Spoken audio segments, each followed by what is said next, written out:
All right, Dee, thank you. This is great. Before we go on, this is hold on a second, Dee. Okay. Okay, ladies and gentlemen, good afternoon, ladies and gentlemen. This is Red Pill Awaken. Welcome to my daily podcast. It's Thursday, November 7th, 2019. And today's special guest, we'll have a very special guest today. Her name is Dee Freemon. She's from Guelph, Cambridge, Ontario. From, what is it? Background is Polish Ukraine, right? Polish Ukraine? Oh, awesome. She is a Pomo girl, loves to do photo shoots. And before we go on, we just interview those who have had, abusive relationships. You might want to stay tuned to this program because she's going to be up front, right? You're going to be up front with your relationship, with your home.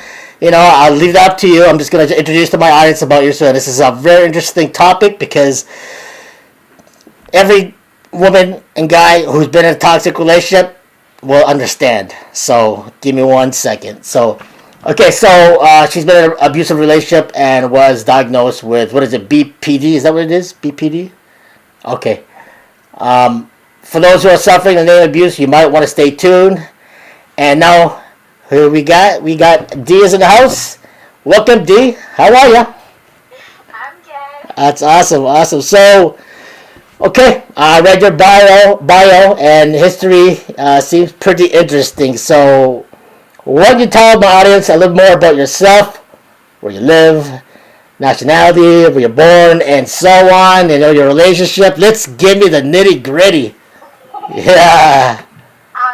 Okay. Yeah. So, born in Guelph, Ontario. Okay. I do have a Polish background and Ukrainian. My Nice. dad was adopted though, so I don't know that background.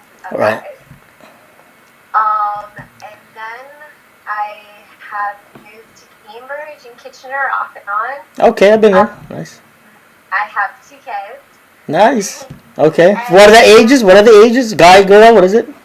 I have a son. He's 13, Caleb. And my daughter, Melody, is 12. Nice. Okay. Right on. Yeah, and I basically, I don't know, their dad was very abusive, and I think it's been about 5 years. Right. Since I left him, and yeah. Okay. Well, you seem happy, which is good, because when you're in a toxic relationship, I've been there too. You're not. But was it love at first sight when you first saw the guy? It's always nice at the start, right? It wasn't. Well, give me the shamil. What's going on with that, there, Dee? I was actually working at A&W. Yeah. Actually worked there for about 7 years. Nice. So Okay. I was known as like the A&W girl.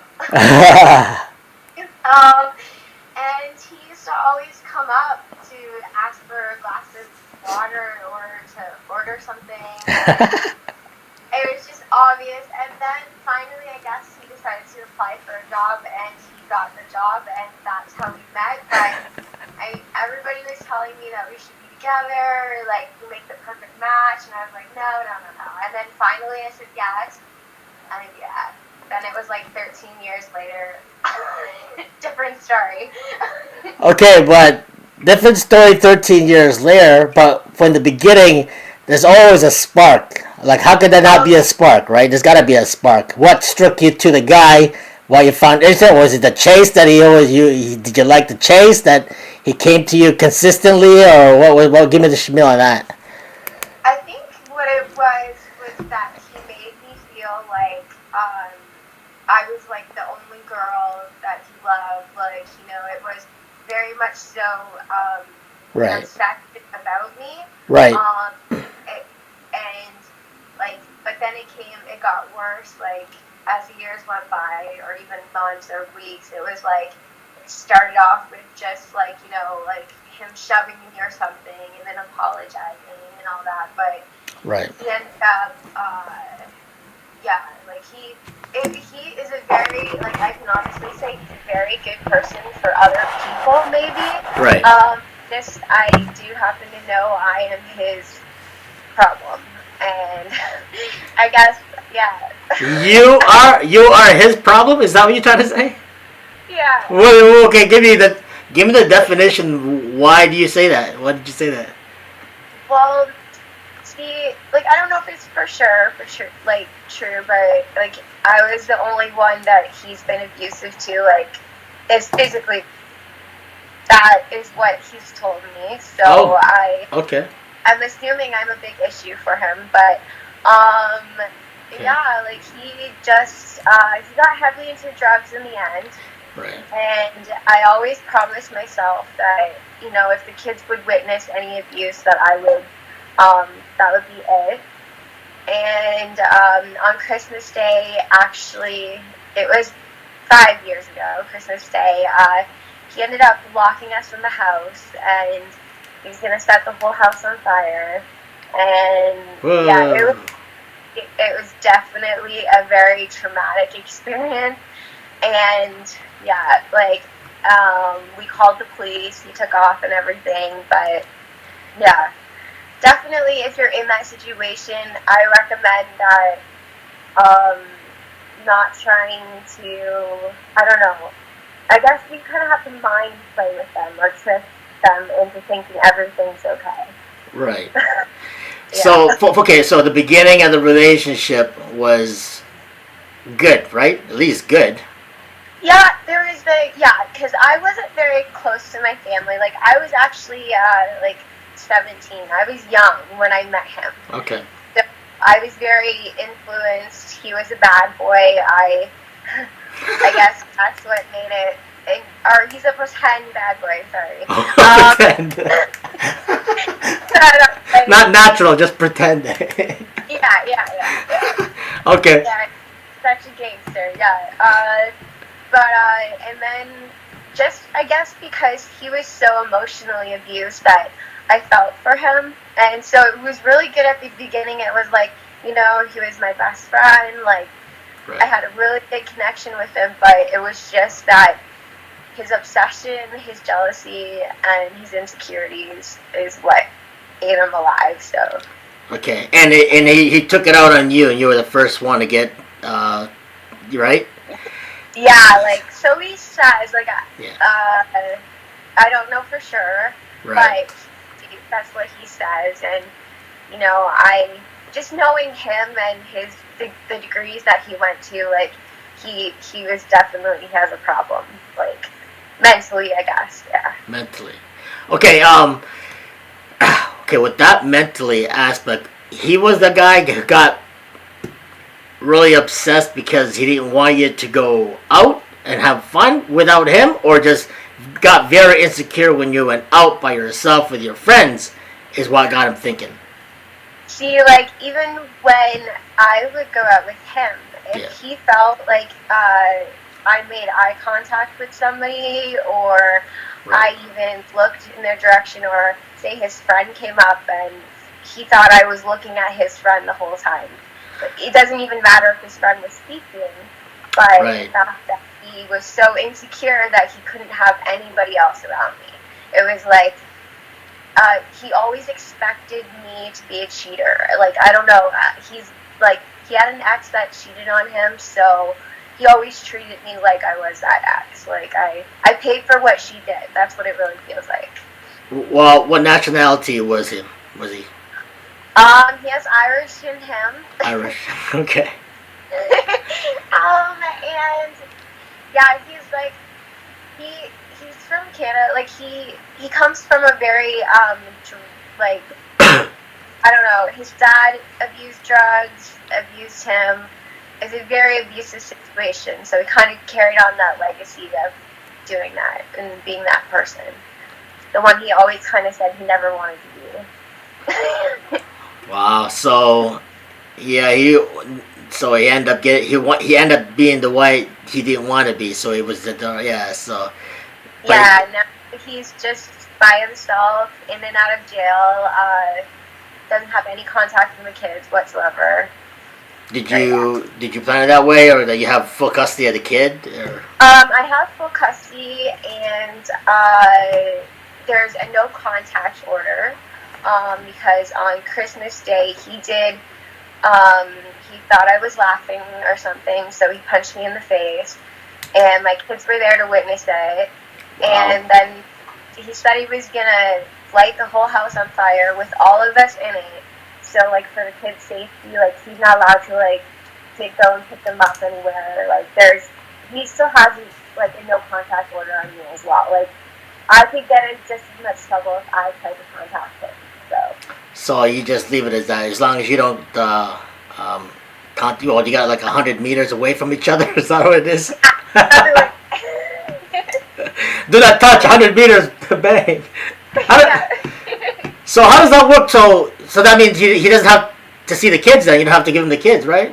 And unless he wants to see it, right? You want a dad there, don't you? Or yeah, for sure. Like, I have always told him, like, even in the beginning, because there's always a part of you when you're stuck in that relationship that kind of knows that there's a realistic side of it and a kind of, like, wanting to get out of that situation. And I always told him, like, if we did break up, I would never keep the kids from you. And I have kept that promise, but he hasn't done what he's, like, by law, what he has to do to see the kids, he hasn't done. But it somehow seems to always manage to be my fault. Must be your fault. It's kind of sad because we're all human beings. We all do get insecure, but to what degree, each person's different, right? So exactly.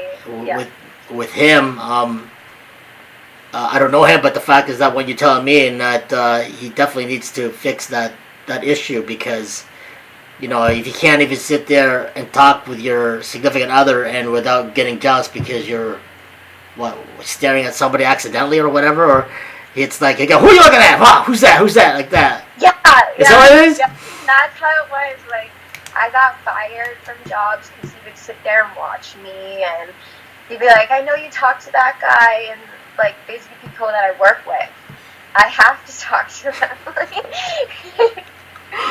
God.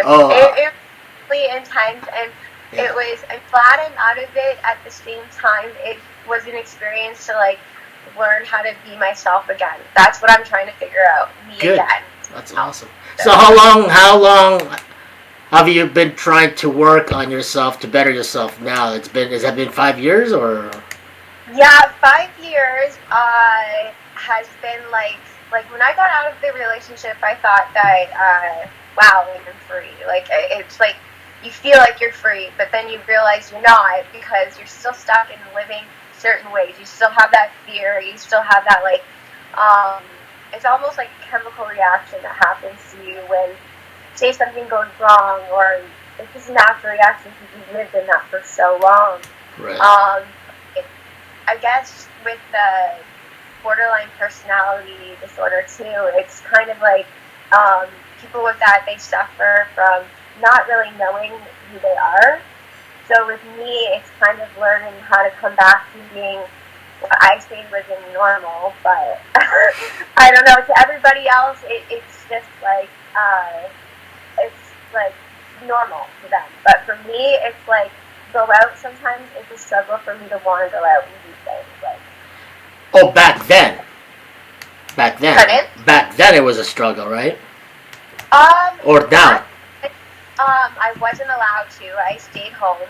I actually stayed home with the kids. Oh, sorry. I stayed home with the kids, and but then also now with, like, I'd say probably, like, just the depression and the anxiety that come along with, being treated like that for so long.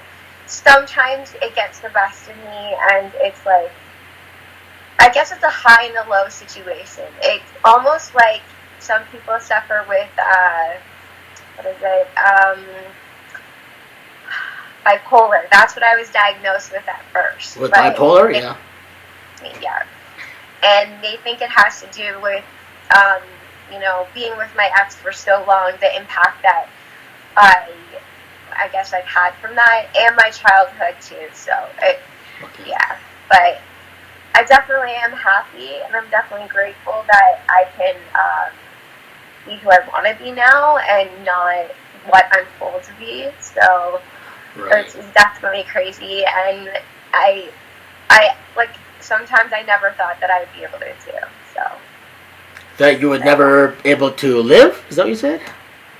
be myself, like Okay. I guess my being like who I lost, who I felt like I lost during the relationship. I thought that I was now living this life where I was stuck, and it even though there is a way out, but it's still they're so like they brainwash you, and there's so many things that can happen. And but the day that I was in front of my kids is the day that I was done, and it ended, and yeah, and ever since then it's been done. It's been time. So okay, going back to that state, you're definitely glad that it's over, right? Yeah. Yeah, That you're yeah, alive, that you survived, right? yeah, definitely. There was times where like I didn't think that I was gonna make it out. Like he would strangle me to the point where I couldn't even see, and like I would black out, and it was just being in that situation. You're kind of just in survival mode. You don't think about anything else, but I guess protecting your kids from seeing something, or from him, or just staying alive. Like, but yeah. Wow. Okay. It sounds like what's that term? Batter something syndrome, something like that. Oh, um, What's that term? I can't think of it. I got a brown blank in my head here, but something yeah, battered, something syndrome, or something like that, right? white matter. Like it's something like I know what you mean. I can't think of the word. Yeah. Okay, so you know what I'm talking about. I just can't seem to get out of my head. But okay, but with that right there, you had no problem with him being, hey, being yourself. You didn't have the insecurities with him, right? It was just him. Really? Yeah, like I felt like it kind of turned me more into an insecure person. Like, because when someone's treating you that way, you think, well, you start to doubt, I guess, your worth and like who you are, who you thought you were, and Yeah. so like when he would say things to me like, I saw you staring at that guy, blah blah blah. I saw you like, or accuse me of something. Sometimes, yes, I got brave enough and I would do it. Exact same thing to him. And I'd be like, well, I have to live this way, so do you. But it never stuck. It wasn't like I never kept him home. He had, like, say, social media and stuff like that. He did whatever he wanted. It kind of became where he would disappear for a while, like go out with his friends, and that became like the best part of my life. When he was gone, like I could do whatever I want. I was home. It was quiet. Like it was awesome. And then when I started to realize that I was looking forward to when he was gone, was a big sign to me too that I can't even stand being around him. Like, or both ways. He can't stand being around me, I guess. Like, I don't know, but yeah. Wow. So how did that end up when you actually said, okay, I'm done. Did you call the police and that whole shamil? Is that how Yeah, it worked? Yeah.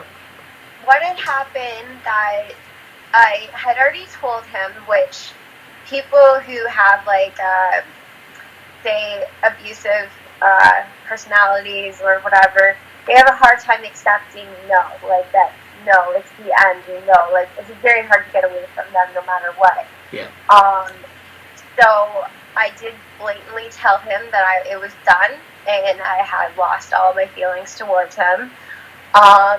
That day on Christmas, I had let him come. He didn't buy the kids any Christmas presents or anything. So I said, you can watch them open it and then you can leave. Like, so he ended up coming and he fell asleep. He was getting off some drug. I'm not sure which one.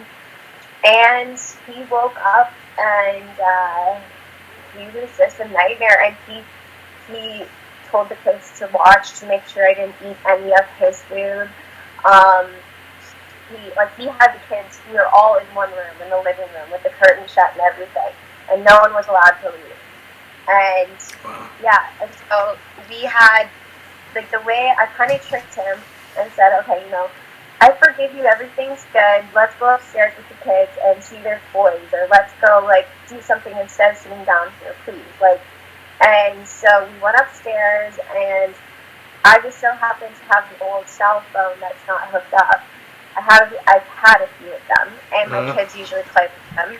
So anyways, I ended up, there was one in my son's room, and I ended up putting it underfoot, and he went to the washroom, and while he was looking in the mirror, I called 911, and he started playing and crying, and yeah, at that point he had my phone too, so I thought, like, I had no means of, like, getting in contact with anybody, and then so yeah, he ended up screaming, like, he was bawling, like, people like that, they're cowards, so, like, he would cry a lot, and when we knew the police was coming, he took off, and he took off, and then that was it. They went looking for him, I guess. I have no clue where he went or what he did, but it was a while till they got him, and he, like, yeah, there was a lot of people looking for him. So, yeah. Not only the cops, everybody else too, right? Yeah. Yeah. So, well, you look like you're in good spirits. That's good that you're happy. So, that's a good thing. That's a good note that you're happy now, and all that mess is gone, right? So.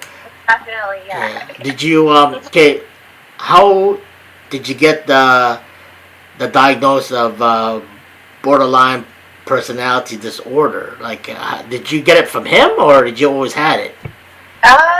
Well, okay, so I kind of always felt like there was something, a little bit different with me. Like, I feel like maybe, like, my mom would just call me more, like, sensitive or something like that. Like, I don't know, I always felt like kind of the outcast of my family.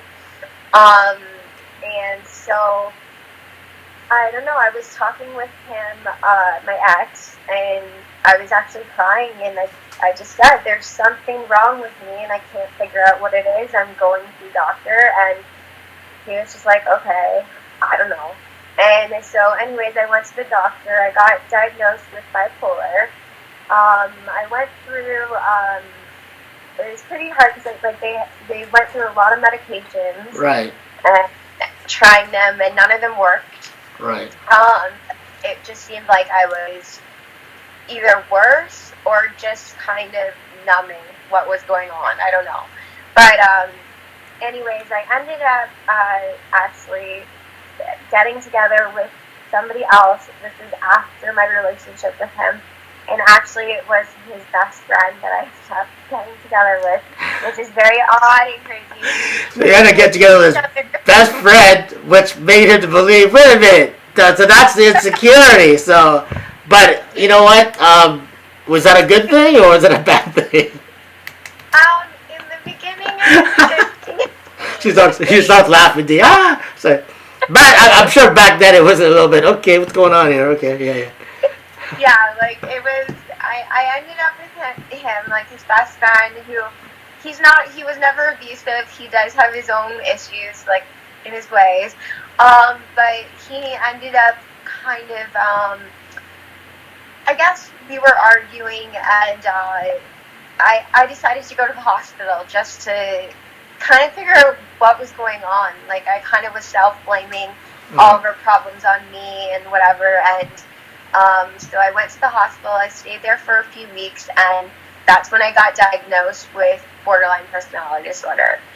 And they say it can come from, like, experience in your life. You could be born with it, but you can also develop it during the years, like, through, like, the abuse and that. My brain started to act a different way, and it was like I had a chemical imbalance, and it's just. But maybe I had it from when I was, like, younger, but it was, like, almost like my ex, like, really magnetized that for me and made it worse. And then when I got out of the hospital, that's when I broke up with him, my other person, his best friend, okay, who completely other different issues, but I won't out him on here. You wrote him out on where? On your Facebook? Is that what you did? Did you? But I out him on my Facebook already for those of you who might know me very well. But I won't out him again for anything. But yeah, he and I ended up coming home to a very shocking surprise, and it kind of all backfired on everything, and it just all ended in a big bad way. And yeah, it was no abuse, no nothing like that, no what I've gone through before, but it definitely was a shocker. Like what kind of a shocker? Like not as abusive, but mentally, or just physically? He living a double life. What is he, a James Bond? No, that's not my luck. No. Oh, okay. That's funny. Okay. This movie ends up to be pretty funny. It's hilarious. Which is good because you don't need any negativity in your life anymore. It's pretty sad. But with that guy, how did that end? Well, how did that end with that guy? When I came home, I originally thought that he was cheating on me, and it ended up to be something very, very different than that. But in a sense, in a way, I guess it would be considered cheating. Okay, before I guess. All right, so like everybody. How about this? Everybody was not truthful to each other. Yeah, totally. Is that what it is?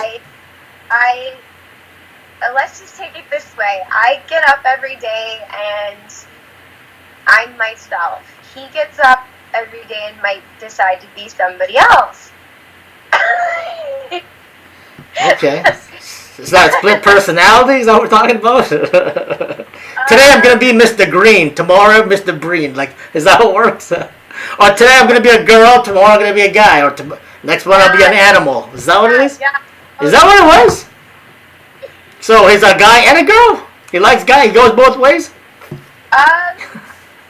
Nothing's wrong with that because, you know, fuck, in this world today, everybody is freaking, everything's a let loose. You know what I mean? Yeah, like he says he's not, but I don't even know what to say to all of it because I have no answers from any of it. So maybe it's something that he needs to self-discover himself. Right. So he still definitely needs to find his sexuality, whether he's a guy or a girl. Is that what it is? Yeah. I'll probably get castrated from the LGBTQ community, but it's true. It's hard because how could you not? If you're a guy, you're a guy. If you're a girl, you're a girl. Why is there a problem? Yeah. Why is there a problem? Like, I was shocked, and I have so many like one of my best friends, like she's gay, and I have so many people who have been my friends, and I just was like floored. But yeah, it's definitely something I have to say it's definitely an experience. Like even comparing it to what I went through with my abusive relationship, I almost rather have gone through those 13 years than what I just went through with that. Like, and that's really sad to say, and it's not true. But yeah, it just threw me off. I think it would throw anybody off. I don't know. So I hope he's not listening. Well, I'm sure he is. If you want someone sends him a link, you know what I mean. But I hope you're gonna be okay with it. But I don't know who he is gonna be anyway. But it's his problem, and as long as you straighten it out. Did it end up bad? Did you end up calling the police with that too, or just go separate ways? I mean, it's been I've called the police on him just to leave, because that was about basically it. He wouldn't leave. But yeah, like I don't know after this, but we're still on like talking friendly level, but we still have a lot of anger towards each other because it was really like kind of just living a big lie. I don't know. That's what it really felt like. And doing that, it was for 2 years, so it was like, I don't know. I felt like I gave myself to the relationship and didn't really know who I was with in the end. Like, yeah. Well, you woke up one morning, he's got your underwear on. He's got your bra on. Are you kidding me? Oh my God, yeah, that'd be a great freaking movie script to write, man. Hey, yeah, I am a filmmaker, so you know what? That's something that I'm gonna think about, putting a little script there for you. Really? I mean, you're a prime witness that you gave me this. Yeah. We're gonna have to sit there and talk about your story. I have to start writing it down. I'll make a little short film out of it. What do you think about that? I have done everything. I've got pictures. I got everything. You wake up in the morning, all of a sudden you got his lipstick on, makeup, and he's got your high heels, your stilettos, your G-string, and your and your bra, and then you go, what is going on here? Are you kidding me? That's like a cartoon movie. Yeah, totally, right? Like, wow. There's nothing that prepares you for that.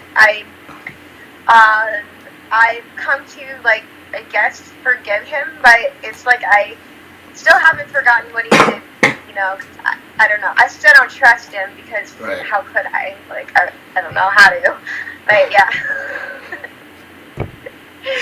Oh my gosh, Dee. Alright, before we move on, I know what? You got a little bit of lipstick on your front teeth. I just noticed that now. But wait a minute, there's something on your teeth. That is okay. I'm just saying, just to let you know. If somebody look at me, my audience is gonna say, "What is that on her teeth?" She's cute, but she's got something on her teeth. Just to let you know, that's all. But it's all good now. Don't worry, you're still cute. But anyway, with that borderline personality, do you have to take medication for that? Did they diagnose you with all that kind of stuff, or? Yeah, I take medication. I am on 2 different medications for that. Yeah. One's like kind of like an antidepressant sort of thing. I guess I would describe it that way. And then the other one is in case I have like an anxiety attack or like if I'm feeling, like overwhelmed with something. Right.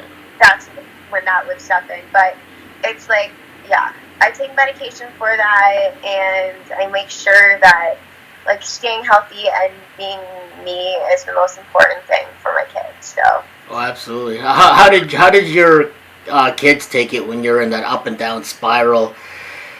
You know what I mean? It's got to be hard for the kids too, right? How did they react to all that?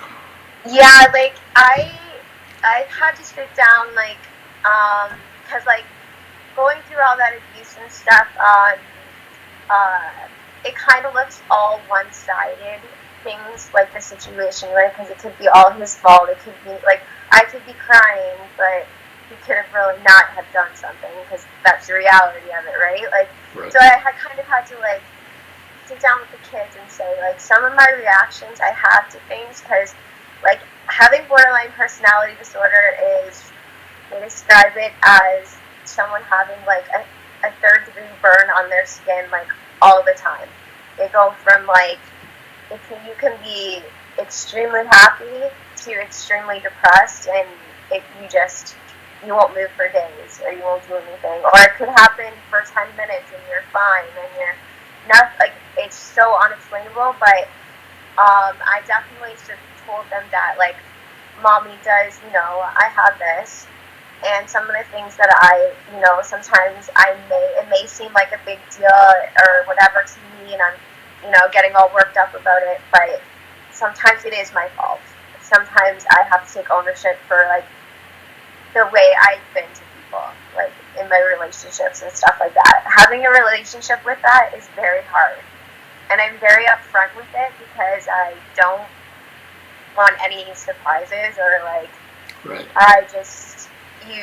I feel like you got with me, so this is what you get. I'll tell you everything, and if you don't like it, then you can leave. But yeah. You don't like it? Here's the door.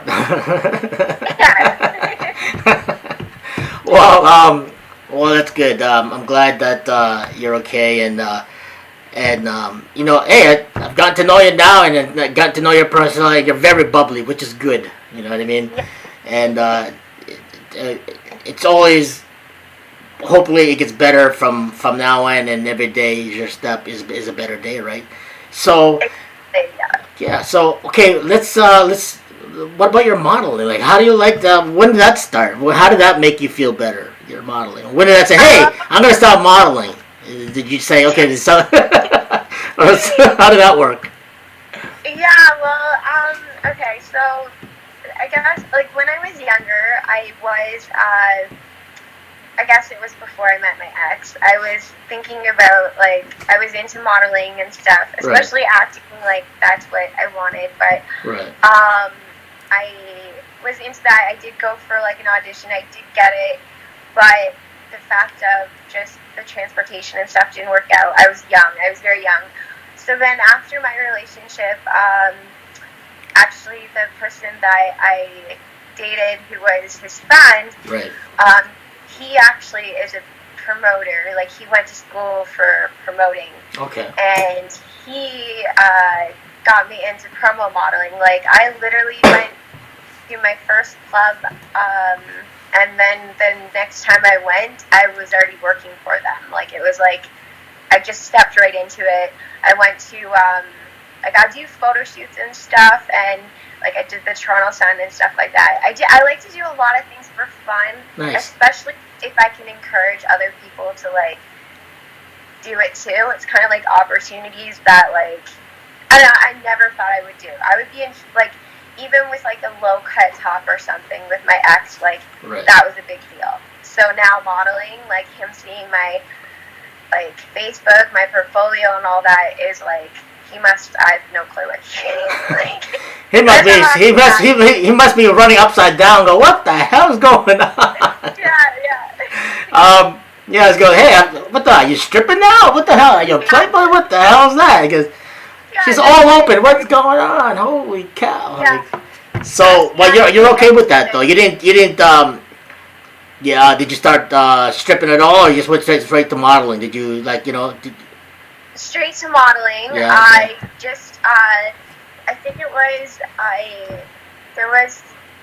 forget what it was. I replied to something, and then I got signed onto a company, and then I ended up doing my own kind of, like, I guess, freelancing. Like, I know quite a few photographers, so if I want, like, a photo shoot done or whatever, then I'm usually pretty hooked up with that. And I can say if there's something I want to go for, then I'll get my photo shoot done and do it the way I want, and then they'll send the pictures in for me, sort of thing. Like, but yeah.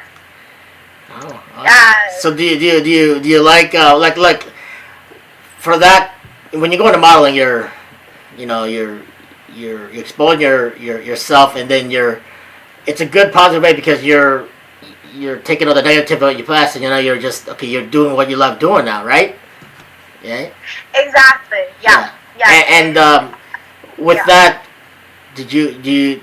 Well, I guess it's a great positive way because you took all the negativity and now you're out in front of the public. But do you mind talking about your story now, or are you okay with that? Yeah. Some people are very quiet. They don't want nothing to do with. They don't want to expose anything. But for you to move on, I think is to heal yourself, is to let it out. Yeah, that's the thing, and I find that the more I talk about it, the more I talk about, say, the abuse that I went through, and the more I talk about, say, my borderline personality, the more I help people, but the more I help myself.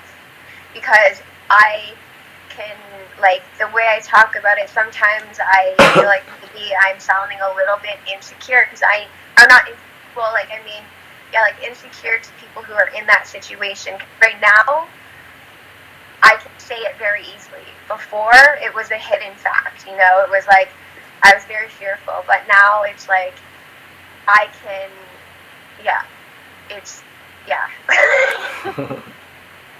So you could be out public and do a photo shoot with your bikini, and you have no issues with that, right? You're comfortable with that, right? I'm comfortable with that. Yeah. Like, before, I would feel like but I guess he put an insecurity in me, and it took a while to let that go.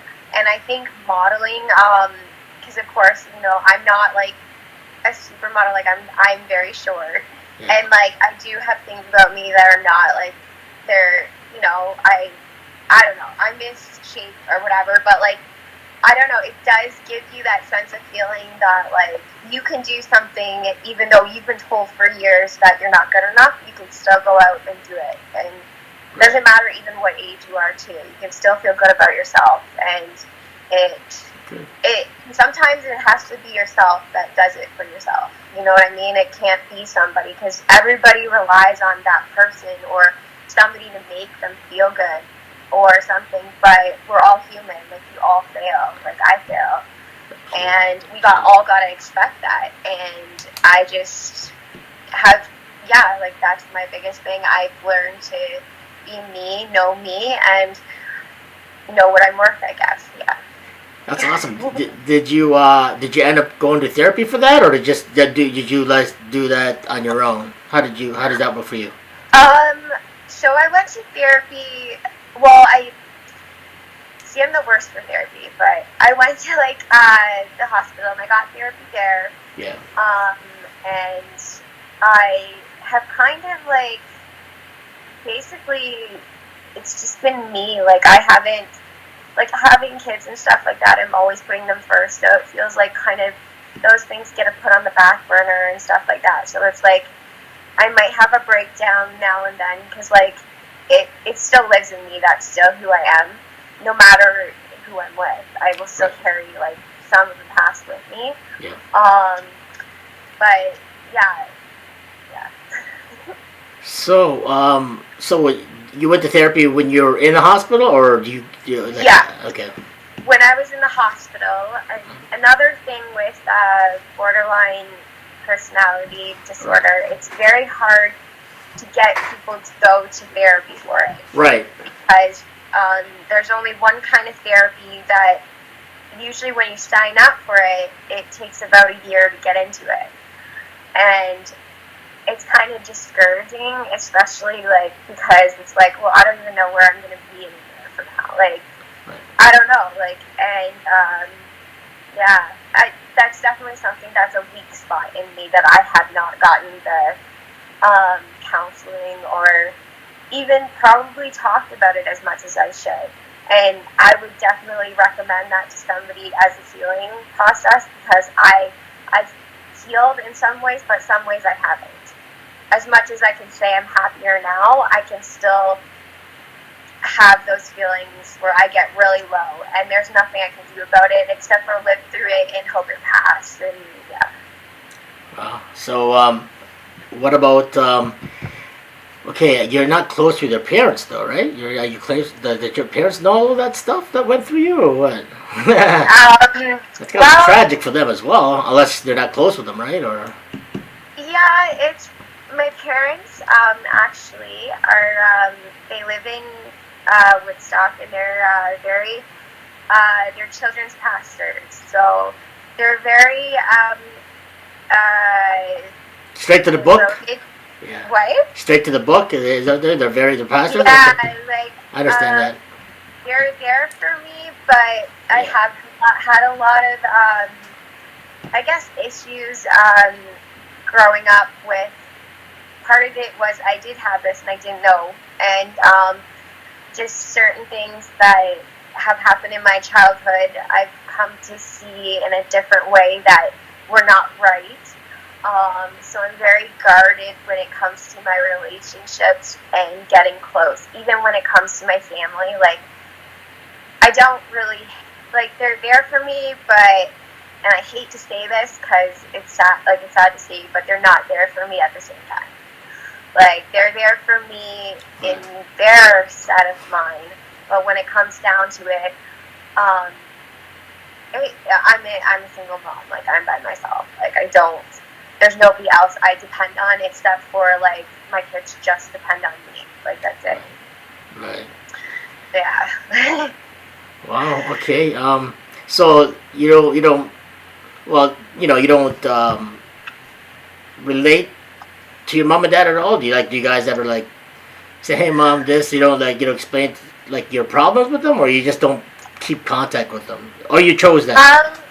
I keep contact with them, and I'm usually pretty open, and I find that I have to be pretty open with them and just get my point across clearly. Like, it's kind of like I would describe it as like someone like, I don't know. It's always like I don't think they necessarily, maybe they don't have the time to do the research or like get into whatever, but it just doesn't seem to be on their radar for my whole life. But yeah, and I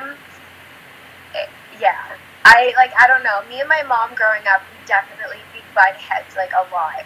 I'm not saying at all I was like perfect kid or whatever, but I think I was struggling, and I definitely feel that I didn't have the kind of relationship like my sister has with my mom and my dad.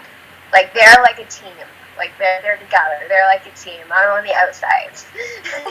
I'm just like known as a crazy one, I guess. But yeah. So okay, so you were kind of like the rebel in the house, basically. Is that what it was? Yeah, I'm going out and doing that. Yeah. Yeah, like me and my cousin. She's actually on 90 Day Fiance, but it just ended. But she's like 90 Day. What is that? A fiance? What does that mean? What is that about? Like, you know the show on TLC, 90 Day Fiance? No. I don't know, but I've never seen it. But what's it about anyway? It's about people who meet people online, and they have 90 days, I guess, to get married to this person. And yeah, it's kind of crazy. So wow. It's like I can see, like, it's crazy, but I mean, it's real and somewhat real. And but yeah. I don't know about real. It's kind of like a superficial bachelorette thing, isn't it? Yes, yeah. They definitely predict you on the storyline. Yeah. But 90 days, so how does that work? 90 days, and if you don't get married, that's it? Yeah, like, so my cousin, she had gotten married after she met him 3 times. And he was from, where was he from? Oh my gosh, I forget. His name, though, was, it looked like Aladdin. Anyway, she's in Ecuador now, so it's like, okay. It's a third world, I don't know, it can be a catfish thing, too. I've seen some people get turned down by that show because of catfish. Okay. Like, yeah. Wow, so you contact, so how did that end up? Did you, she okay? She's good. She's actually really good. Okay. As far as I know, they're getting a divorce. But happily divorced? Is that what it is? So she's getting a divorce. But she's doing really good. She's really happy. Okay. And yeah, like, I'd have to say probably me and her in a lot of ways are the same. We'll just do like crazy things or outrageous things, or we're considered the ones out of the family that does stuff like that. Yeah. Wow. Okay, so the modeling is going good. Your promo model is going good. You're going for the clubs. You're promoting for the clubs as well too. Is that what you're doing too? Is that? Yeah, I was promoting for a few different clubs. And yeah, so now I'm not doing it for the clubs, but I'm open for like events or whatever. Okay. They always, like, I've had certain promoters that will just like contact me when they need me for an event, or like I'll offer myself to be like, oh, like I can be at this blah blah blah, and I'm like, cool, okay, like, but I mean, some of the time with promo modeling, it's so much fun because like you can drink and do whatever you want, sort of thing, and you're just chilling with everybody. But sometimes you have those nights where there's not really a lot of people there, but you're just kind of standing there, and people are there just to know you're standing there. I don't know. They're standing there looking at each other. Yeah, but does the promoter pay you well, or how does that work for you? It usually depends on, I'd say, so the promoter, usually that's not a very good paying job, I'd have to say that. Mostly, if you're going to do it for an event, you're looking for the benefits of, getting to meet someone famous, or, like, getting into, like, special events, like festivals or whatever, that you can't get into without paying a big cost, right? Right. Or you're helping out with that. Mostly with that, but, like, with doing the club work, they paid me really good. Like, all the clubs did pay me really good, and I would never, like, I didn't have anything to complain about or anything like that. Like, and they took care of me very well, so. Oh, that's awesome. Yeah. That's awesome. So do you plan to, so what are your life goals now, like, with that? Like, the modeling isn't gonna, like, promo, if you're still gonna do that, like, do you plan to travel, see things, get better mentally, physically? Like, what's your next goal plan? I would love to travel. Like, since like, I haven't really done much. Like, I haven't done much traveling. I would love to travel. I'm basically open to, like, my plans, like, like, I have a photo shoot coming up for Charlie's Angels, so I'm excited about that. And I'm really excited about that, actually. So, like, I guess most of it is just, like, doing photo shoots is probably, I don't know, it's just fun. I do it for, I guess, myself, and I would love to travel, and I would love to, like, do so many different things. Like, I have so many different things I want to do, and I'm always just talking about it, never doing it, but, Well, the fact of the matter is that, is there any way, like, do you wake up in the morning that your past kind of haunts you? Or did you, like, totally block it out of your mind? Like, how did that work for you now, mentally? That you have the borderline personality? Yeah, like, my past, yes. It's almost like my past can come back to, those feelings of, like, how I felt about myself, or even, like, I'll get, like, a memory, or say it's a really bad memory, and it just kind of makes me low, and honestly, it's really crazy with borderline personality, but it can be anything and nothing at the same time. Nothing can happen, and I could just get in this low, where I'm just, like, I'm not, like the other night I was out with my friends, and there was no way I could get rid of feeling low, no matter what I did, so I came home, and that was it. And sometimes, like, I think most of it has to do with my past. Like, of course, I have a lot of things going on in my head, and I find that I'm my worst enemy with that. At the same time, I do say I have blocked out a lot of the, I guess, trauma that, like going to the hospital, and, like, certain things that have happened to me where I've gotten really hurt. I've blocked out a lot of that. I don't know if it's just I've done it naturally. I didn't mean to, but it just comes along the way. And that's why I say I don't want to sound, like, insensitive when I talk about abuse and that, because the way I talk about it now, I'm able to say it this way. Before, I was saying it in a different way for fear. Even if I wasn't with them, I was still kind of carrying it for, like, you still carry it with you, but you try not to let it define who you are now. Like, okay. Did you, have you read a lot of books lately, or? Well, it sound like an episode of Oprah Winfrey. Oh well. Well, I am going to meet Dr. Phil, like, in a few days, so maybe that's why I sound very. You're gonna meet Dr. Phil in a few days? Yeah. For real? Yeah, I'm going to Niagara Falls. He's doing like an interactive experience there. I don't necessarily know what that means, but going to like a hotel and everything and gonna meet him. And yeah, I'm really excited because I've watched him since I was little. That's probably why. Okay, so what do you have? You have a direct contact interview with him, or are you going to be on the show? Is that how it works, or how? It's not. I don't necessarily know how they're doing it. I just, my photographer was like, well, he's my friend too, but he was like, do you want to, like, what would you say about seeing Dr. Phil? Because a lot of people that know me know that there's a certain time of day that I'll just, for about an hour, block out the world just to watch Dr. Phil. And so, like, he was just like, how about that? And I'm like, yeah, like, I'll go. Because usually I'm a drag, like, he's gone far away places, and I'm just like, no, I'm not going to drive hours, I'm sorry. But, like, for Dr. Phil, yeah, I'll go drive there. Well, how did you manage to get that? Did he hooked you up to actually sit there with him, or is it you're a group of people that he's going to talk to?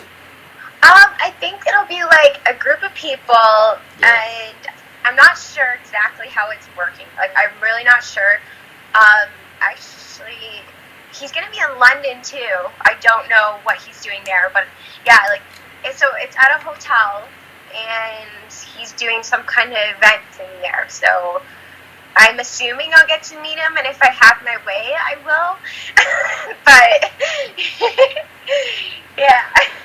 Well, that's going to be pretty exciting because if that's your mentor, and he does help a lot of people. You can't knock the guy down. He knows a lot. He's a psychologist, so he knows your brain, so he knows good or bad about your brain. So definitely can't knock it. But it's just I'm glad he's helping people, and you need people like that too. So as long as as long as you're taking it in a positive note and you're helping find help for yourself and you're feeling good about yourself, there, Dee, that's the main point. Like, it's good that, like everybody, like, I'm a prime example. I'm not going to criticize you if you went through your history because I'm not the one to blame because everybody has a history and everybody has a past, right?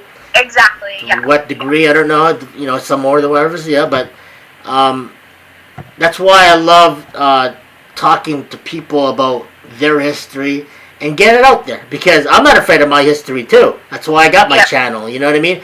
But to notice other people who have the same, outlook in the past, and then they're looking in a different direction instead of taking their life, because I had a lot of people that take their life and they couldn't hack it anymore, so... Yeah. That's true. That's predictor of... Does it never cross your mind? Does it never cross your mind? Okay, I'm going to end it. It crossed a lot of people's mind, I know. Oh, you mean like suicide, right? Yeah, suicide, yeah. Yeah, definitely. I've struggled with that. Yeah.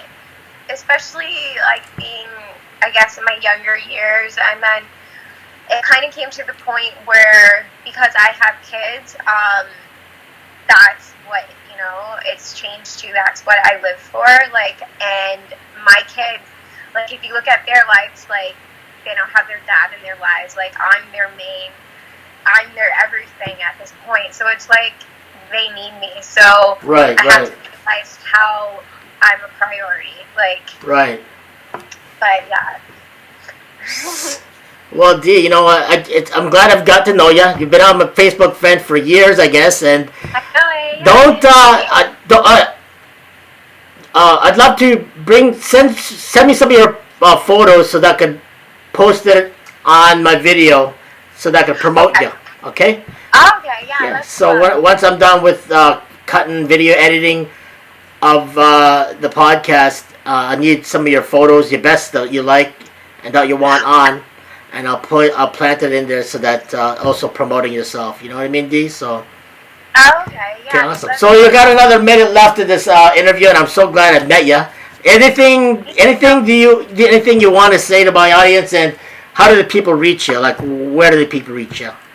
I'd say the best way is Facebook, or Instagram. Like Facebook, Dee Freemon. Okay. Instagram is 420 blonde_blondshell. Yeah. Okay. But yeah, like, I'd say Facebook. But just when you type in my name, it pops up. I'm through different clubs you can meet me. Yeah. I will link it to the description below so that people, if they want to contact you, and just tell them that, you know, say hi and stuff like that. It's great. Yeah. And I appreciate you with this interview, and you're so bubbly. Thank you. And I wish you the best. And don't be shy. You're always welcome to call. And maybe in the next couple of months or a week, we'll do another interview. Okay, sounds good. Okay, Dee? Alright. Alright, so I will let you go, and then good luck, and then I'll let you know when I'm done finishing the edit, and I'll forward it to you so you can just splash it at everybody. Okay, sounds good. Alright, honey, I'll talk to you later, okay? Alright. Okay, bye. Awesome. Well, there, ladies and gentlemen, that was Dee. And finishing up the interview with her today, and she was very bubbly, and it was a great interview, and I wish her the best, and hopefully we'll see what happens in the next couple of in the next couple of weeks or so, if I do decide. Let's see, there we go. Yeah, that was Dee finishing off the interview. So it was great to interview her. I've had her on my Facebook for a while, and going through the tragic of her past, to be open with that about her toxic relationship, and I wish her well. Okay, thanks for watching. I'll have more videos, commentary coming very shortly. More videos and more documentary, as well as interviews on my podcast. Okay, thanks for watching, guys. God bless and Godspeed.